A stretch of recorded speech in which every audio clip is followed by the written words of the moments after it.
तो हेलो दोस्तों, कैसे हैं आप। उम्मीद करता हूं कि आप अच्छे से होंगे। और आज हम बात करने वाले हैं कि इन्वर्टर एसी और नॉन इन्वर्टर एसी में दोनों में फ़र्क क्या होता है और कौन सा एसी हमें लेना चाहिए कि कौन सा एसी बेहतर होता है। ठीक है, तो आज हम इसके बारे में आपको गाइड करेंगे। तो गाइज, आप हमारे चैनल पर नए हैं तो हमारे चैनल को सब्सक्राइब कर लें और बेल आइकन को जरूर प्रेस कर लें ताकि आपको आने वाली हर लेटेस्ट वीडियो मिलते रहे। तो चलिए वीडियो को स्टार्ट करते हैं। तो यहाँ में देखिए, हमने लिख दिया है non inverter AC VS inverter AC. ठीक है, यहाँ पे वीएस भी लिख देते हैं। ठीक है, वीएस इन्वर्टर एसी। ठीक है, तो अब दोनों में फर्क क्या होता है, कौन सा एसी लेना चाहिए, कौन सा एसी नहीं लेना चाहिए। ठीक है, तो चलिए यहाँ पे देखिए। अब सबसे पहले जो कोई भी एसी खरीदने के लिए जाता है, मान लीजिए कोई भी कस्टमर वो एसी लेने के लिए जाता है, तो क्या करता है, उसको जो है जो चूज करना रहता है वो inverter AC non inverter AC यही में चूज करता है। लेकिन मैं आपको बताऊंगा इसमें कौन सा एसी आपको लेना है। ठीक है, तो अगर आप शहर में रहते हैं, ये जो इन्वर्टर एसी है इसमें मैं सबसे पहले क्लियर कर दूं कि इन्वर्टर एसी में लाइट बिल आपका कम लेता है। ठीक है, ये एसी में लाइट बिल आपका ज्यादा लेता है, लेकिन आपके यूज के ऊपर है। अब मान लीजिए ये भी जब 18 टेम्परेचर और 16 टेम्परेचर चलाएंगे तो लाइट बिल दबा के आएगा, सेम जैसे इसका आता है वैसे उसका भी आएगा। ठीक है, लेकिन अब इसमें जो है इसमें फर्क क्या होता है, तो इसकी जो बनावट होती है, अब इसका जितना भी सिस्टम है सब जो है डीसी है। डीसी इसका जितना सिस्टम है सब एसी है, एसी करंट का, ये डीसी करंट का। ठीक है, अब मान लीजिए कि इसका जो है कंप्रेसर है, एसी में देता है कंप्रेसर, ये कंप्रेसर है, तो ये जो है डीसी है। क्या है, डीसी। इसका जो कंप्रेसर है वो एसी है। इस कंप्रेसर को आप कहीं पर भी लेके जाएंगे, आप चेकिंग कर सकते हैं। मान लीजिए कंप्रेसर कभी खराब हुआ, आप लेके जाइए, एसी सप्लाई दीजिए, जो आपके घर में लाइट होता है उसका सप्लाई दीजिए, ये चालू हो जाएगा। लेकिन ये जो है ये एम्पियर ज्यादा लेता है, एम्पियर ज्यादा लेता है। इसमें फर्क क्या होता है, दोनों में मैं समझा देता हूँ। ये समझो इन्वर्टर, ये नॉन इन्वर्टर। ठीक है, अब इसमें मैं समझा देता हूँ। देखिए ये जो है ये कभी भी स्टार्ट होगा, आपका कंप्रेसर स्टार्ट होगा जब कभी भी आप एसी चालू करोगे। मान लीजिए आप 22 टेम्परेचर में चालू कर रहे हैं, तो उसमें क्या होता है, ये 1 एम्पियर से स्टार्ट होता है। 1 एम्पियर से स्टार्ट होगा, फिर धीरे धीरे धीरे धीरे धीरे ये 4 एम्पियर 5 एम्पियर जो भी इसकी कैपेसिटी रहेगी उस पर चलेगा। ठीक है, अब मान लीजिए ये 5 एम्पियर पे कर दिए, ये 5 एम्पियर पे चल रहा है, 1 टन की एसी है, 5 एम्पियर पकड़ो। ठीक है, तो ये जो स्टार्ट हो रहा है ये कहां से स्टार्ट हो रहा है, नीचे से 1 एम्पियर से। ठीक है, पहले वो 20% पे चलेगा, फिर 30, फिर 40, 50, जैसे जैसे टेम्परेचर, जैसे जैसे रूम का टेम्परेचर रहेगा। मान लीजिए रूम में ज्यादा टेम्परेचर है और हमको 22 तक लाना है या 18 तक लाना है, तो उसको जो है और फास्ट कूलिंग करना पड़ेगा तभी आएगा। अब ये जब भी चलेगा वो 20% 30% से स्टार्ट होगा, जब 2-4 मिनट चल जाएगा तब देखेगा कि रूम में टेम्परेचर ज्यादा है, तो उसको क्या करेगा, 100, इसको जो है 60, 70, 80, 90, 100% पे लेके जाएगा और वहां पे ये चालू करेगा तो फुल स्पीड में चलेगा। जब ये फुल स्पीड में चलेगा तो ये लेगा 5 एम्पियर। ठीक है, अब जब उसमें टेम्परेचर मान लीजिए 15 मिनट कूलिंग कर लिया, 5 एम्पियर पे 15 मिनट चला, और 15 मिनट के बाद जब रूम कूलिंग हो जाएगा ये धीरे धीरे बीच में डाउन होते जाएगा, यहाँ तक आ गया, यहाँ तक आ गया, यहाँ तक आ गया, मतलब ये 60%, 40% और 20%। ठीक है, तो जैसे जैसे वो कूलिंग करते रहेगा, ये कट ऑफ नहीं होता है आउटडोर, ये चलते ही रहेगा। ठीक है, लेकिन बस ये है कि स्पीड इसकी कम हो जाएगी, मतलब 2 ही एम्पियर पे कंटिन्यू आपका चलते रहेगा और रूम कूलिंग हो जाएगा। जितना जल्दी रूम के टेम्परेचर को मेंटेन कर लेता है उतना जल्दी ये आपका एम्पियर कम हो जाता है। तो जब एम्पियर कम हो जाएगा तो इतने ही एम्पियर पे कंटिन्यू वो चलते रहता है, कंटिन्यू चलते रहता है। ठीक है, जब कंटिन्यू चलते रहेगा, रूम का टेम्परेचर जो मेंटेन करके रखेगा, तो आपका लाइट बिल क्या होगा, एकदम कम आएगा, इसके मुकाबले कम आएगा। ठीक है, अब इसका देखिए, इसका जब भी स्टार्ट होगा, मान लीजिए स्टार्ट हुआ, जब स्टार्ट होगा तो ये सीधा 12 एम्पियर से स्टार्ट होगा। ठीक है, जैसे ही स्टार्ट होगा तो उसको ताकत लगता है स्टार्ट होने में, तो 12 एम्पियर से स्टार्ट होगा। अब 12 एम्पियर से स्टार्ट होगा, फिर 10 ही सेकंड के बाद 12 से सीधा जो है 5-6 पे, जितना मतलब ये एम्पियर लेता है, मान लीजिए 5 एम्पियर ले रहा है या 6 एम्पियर, तो मान लीजिए 5 ले रहा है, तो तुरंत 12-13 सेकंड के अंदर 5 एम्पियर पे आ जाएगा। और जब 5 एम्पियर पे रहेगा तो ये जब भी चलेगा 100% पे। ठीक है, 100% पे ये चलेगा जब भी चलेगा। अब मान लीजिए कि 15 मिनट में कूलिंग कर दिया रूम अच्छे तरीके से, मान लीजिए 22 टेम्परेचर आपने रखा है और कूलिंग 22 टेम्परेचर हो गया, रूम मेंटेन हो गया, तो ये जो है इसका कंप्रेसर स्लो नहीं होता है, सीधा जो है ये बंद हो जाता है। कंप्रेसर जब बंद हो जाएगा तब आपका एम्पियर लेना बंद कर देगा।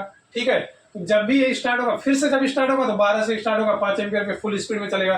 तो जब ये फुल स्पीड में चलेगा तो ये एम्पियर इसका ज़्यादा गिरेगा, तो एम्पियर जब ज़्यादा रहेगा तो लाइट बिल जो है ज़्यादा आएगा, यूनिट ज़्यादा आएगा। ठीक है, तो आप समझ गए इन्वर्टर नॉन इन्वर्टर एसी में। तो गाइस अब हम बताएंगे कि किसकी लाइफ जो है ज़्यादा होती है। लाइफ मतलब कि कौन सा एसी जो है ज़्यादा साल तक चलेगा, कौन सा एसी जो है जल्दी जो है खराब हो जाएगा। तो यहाँ पर देखिए, सबसे ज़्यादा अगर एसी जो है ज़्यादा लॉन्ग टाइम तक चलता है वो है नॉन इन्वर्टर एसी। ठीक है, अभी जो ज़्यादा पुराना 15-15 साल पुराना एसी है, आप खुद ही देखेंगे तो अभी तक चल रहा है 15-15 साल से। लेकिन इन्वर्टर एसी जो है ये 6 ही साल 7 साल में खराब हो जाता है। अच्छा, ये खराब होने का रीज़न क्या है? अब इसमें मान लीजिए कुछ भी खराब होता है तो सब एसी सप्लाई पे चलता है। ठीक है, सब एसी पे चलता है, कुछ भी खराब होगा। ये कंप्रेसर को भी आप डायरेक्ट चला सकते हैं, फैन मोटर को भी डायरेक्ट चला सकते हैं। एक ही पीसीबी लगी होती है, इंडोर यूनिट में खराब होगा 1000-1500 में बन जाएगा।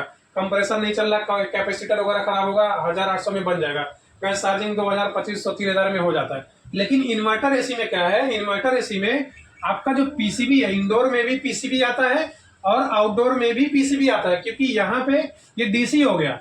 ठीक है, कंप्रेसर जो है डीसी हो गया।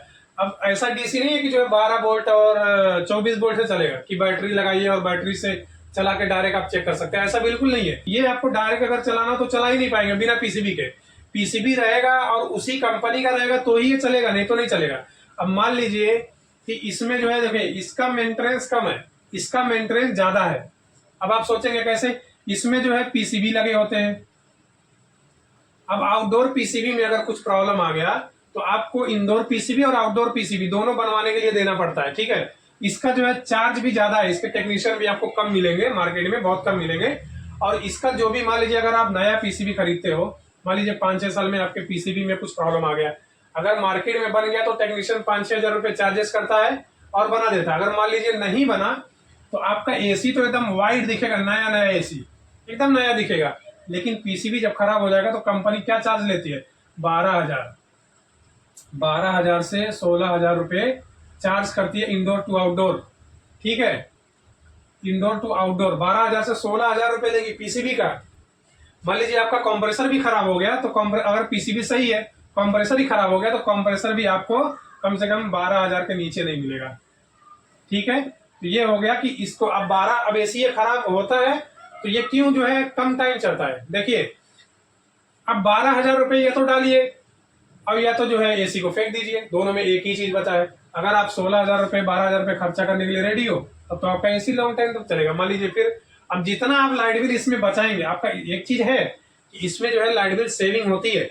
इसका लाइट बिल मान लीजिए आएगा आपको 3,000, तो इसका लाइट बिल जो है वो आएगा आपको 1,800 रुपये। ठीक है, इतना फर्क रहता है, 1,800 रुपये। अब इसका जो लाइट बिल आएगा वो 1,800 रुपये आएगा। ठीक है, तो इन दोनों में यही फर्क है। अब जो है देखिए, इन्वर्टर एसी में क्या होता है कि अगर आप ज्यादा यूज करते हो एसी, मान लीजिए कि हमको डेली यूज है, दिन में भी यूज है, रात में भी यूज है, या दिन भर डेली यूज है, तो आप इन्वर्टर एसी ले लीजिए ताकि आपका लाइट बिल में सेविंग कर लेंगे, ताकि आपका जो भी कुछ खर्चा आएगा वो इसमें कवर हो जाएगा। ठीक है, लेकिन अगर डेली यूज नहीं है, आप जो है खाली गर्मी में 3 ही महीना यूज करते हैं और आप 3 ही महीना एसी चलाते हैं, तो वहां पे क्या करेंगे? आप ये वाला एसी ले लीजिए, क्योंकि आप 3 ही महीना यूज करते हैं। मस्त आप कूलिंग करके आप एसी चलाइए, एसी में रहिए, और आपका मतलब 15 से 20 साल तक ये एसी की लाइफ होती है। 20 साल कम से कम ये चलते रहता है। आपको एसी में अगर कुछ प्रॉब्लम भी होता है तो मेंटेनेंस में बहुत कम आता है, लेकिन इसमें जो है मेंटेनेंस ज्यादा आता है। ठीक है, अब बात आती है कि एसी कौन सा लेना चाहिए, इन्वर्टर कि नॉन इन्वर्टर। देखिए, अगर आप मुंबई जैसे शहर में रहते हैं, मान लीजिए मुंबई जैसे शहर में रहते हैं और यहाँ पे लाइट बिल जो है महंगा है। ठीक है, 7 रुपये यूनिट है, 7 रुपये, 8 रुपये, अगर ज्यादा 200 से ज्यादा यूनिट गिर गया तो 9 रुपये तक भी पहुंच जाते हैं यूनिट हिसाब से। ठीक है, आप अगर मुंबई जैसे शहर में रहते हैं तो आप अगर इन्वर्टर एसी लेंगे तो ज्यादा बेहतर होता है। क्यों? क्योंकि इसमें जो है यहाँ पे जो है लाइट बिल जो है वो महंगा है, तो आपका लाइट बिल जो है सेविंग होगा। ठीक है, अगर आप गांव में रहते हैं, मान लीजिए गांव में तो बहुत सारी चीज, अभी मान लीजिए मैंने बहुत सारे जगह पे देखा है, मैं भी गांव का ही हूँ, और वहां पे मैंने देखा है अगर फ्रिज खराब हो गया, अगर कहीं 2,000 रुपये खर्चा आ गया तो सीधा फ्रिज उठा के बर्जर रखवा देते हैं। ठीक है, बनाते ही नहीं है, तो वो लोग खर्चा कर ही नहीं पाएंगे। बहुत सारे लोग ऐसे होते हैं गाँव में जो खर्चा करते हैं, इन्वर्टर एसी लगाए, अगर कुछ प्रॉब्लम होता है तो 3,000 रुपये में गैस भी भरवाते हैं, जो भी प्रॉब्लम आता है उसको करके लेते हैं। बहुत सारे ऐसे लोग हैं जो फ्रिज मिला है दहेज में, खराब हुआ तो बनवाते नहीं, सीधा बर्जे पे फेंक दिए, पड़ा रहेगा उधर ही। ठीक है, ठोक ठाक दिए उधर ही, पड़ा रहेगा उधर ही छोड़ ही दिए। ठीक है, तो अगर आप गांव में रहते हैं, गांव में एसी लेना चाहते हैं, तो आप इन्वर्टर एसी मत लीजिए, क्योंकि गांव में जो है ठंडी पड़ती है। तो आप लीजिए नॉन इन्वर्टर एसी। ठीक है, नॉन इन्वर्टर एसी लेंगे तो ये जो है इसका जो है लाइफ टाइम ज्यादा होता है, लाइफ टाइम इसका ज्यादा होता है। ठीक है, अगर आप मुंबई दिल्ली जैसे शहर में हैं तो आप ये वाला एसी ले लीजिए, ताकि जो है, क्योंकि यहाँ पे आदमी कमाता है तो उतना जो है खर्च भी कर देता है बनाने के लिए। ठीक है, बहुत सारे लोग इन्वर्टर एसी में, अगर मान लीजिए पीसीबी बन भी जाए तो भी जो है 4-5 हजार में काम हो जाता है आपका। ठीक है, और अगर आप कहीं बाहर है, विदेश में है, वहां पे लाइट बिल सस्ती है, तो वहां पे क्या करेंगे, अगर लाइट बिल वहां पे सस्ती है तो आप जो है नॉन इन्वर्टर एसी लेना। नॉन इन्वर्टर एसी लेंगे तो आपको जो है मेंटेनेंस की चिंता ही नहीं करना है, आराम से धीरे धीरे इसका मेंटेनेंस भी कम आता है, और एकदम दबा के चलाइए 15-20 साल तक, कोई टेंशन ही नहीं है। ठीक है, और इसको जो है अगर एक बार पीसीबी गया तो आपको एसी फेंकना पड़ेगा। ठीक है, तो आपको समझ में आ गया होगा कि inverter AC non inverter AC में दोनों में कौन से लेना चाहिए। ठीक है गाइस, तो गाइस आज के लिए बस इतना ही। अगर वीडियो पसंद आया हो तो वीडियो को लाइक कर दे, और अगर आप हमारे चैनल पे नए हैं तो हमारे चैनल को सब्सक्राइब कर ले, और बेल आइकन को भी प्रेस कर लें, ताकि आपको आने वाली हर लेटेस्ट वीडियो मिलते रहे। वीडियो देखने के लिए बहुत बहुत शुक्रिया।